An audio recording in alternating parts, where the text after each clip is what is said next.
ও তো হাজার কোটি টাকার মালিক, কানাডা বাড়ি করছে, বিভিন্ন জায়গায় বাড়ি করছে না।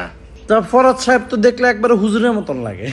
শোনেন আমি বলি, হ্যাঁ, মামলা দিয়েছে না আওয়ামী লীগের নেতাদের নামে, সব মামলা দিছে না, এবং মামলা দেওয়ার মানে যে হুমকি দেখাচ্ছে যে আসো টাকা দাও মামলা তুলে নেব, মামলা দেব না। হ্যাঁ আমাকেও দিছে।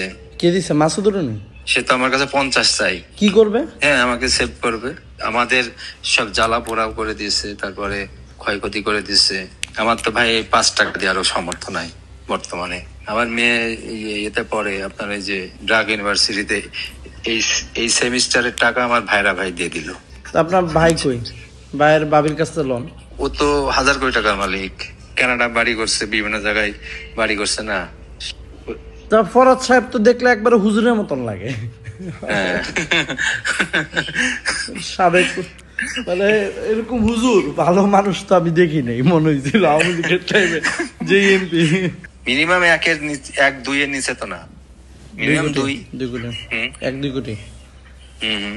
আর খোকন দিছে, ওর পুরো নাম কি? আমিনুল ইসলাম খোকন। আমিনুল ইসলাম খোকন। খোকন। হ্যাঁ হ্যাঁ, এ মিনিমাম 1 দিয়েছে। 1 কোটি মিনিমাম। কবে দিছে এটা? তারপরে এটা 5 তারিখের পরেই ঘটনা আর কি দিয়েছে। হ্যাঁ। হ্যাঁ আর মন্ত্রী বউ লিসা, ও তো বলছে যে মানে 50 কোটি দেব। সেভ করছে। কি সেভ করছে? যে মামলায় নাম নাই, কোনো মামলায়। কার? লিসার? সে তো ক্যাসিনো সম্রাজ্ঞী ছিল, সে তো সব অনেক অকারেন্স করছে সেটা।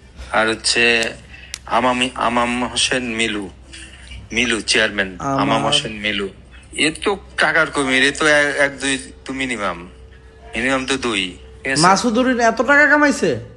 200 কোটি টাকা ওরা 2 ভাই মিলে কামাইছে এর মধ্যে। তা আপনি কইতেন যে আমি মন্ত্রীর ভাই, আমারও কিছু টাকা দে, আমি বিজন তো সবচেয়ে খারাপ। তো বিজন আর অরুণ দুজনে একসাথেই মানে ধুমসে টাকা কামাচ্ছে, এবং ওখানে বিএনপির মানে যারা নিবেদিত যারা, তারা আলাদা গ্রুপ তো আছেই। আবার হচ্ছে জাহাঙ্গীর বিশ্বাস বের হয়ে গেছে, মানে গ্রুপ থেকে বের হয়ে যে আলাদা অফিস করছে।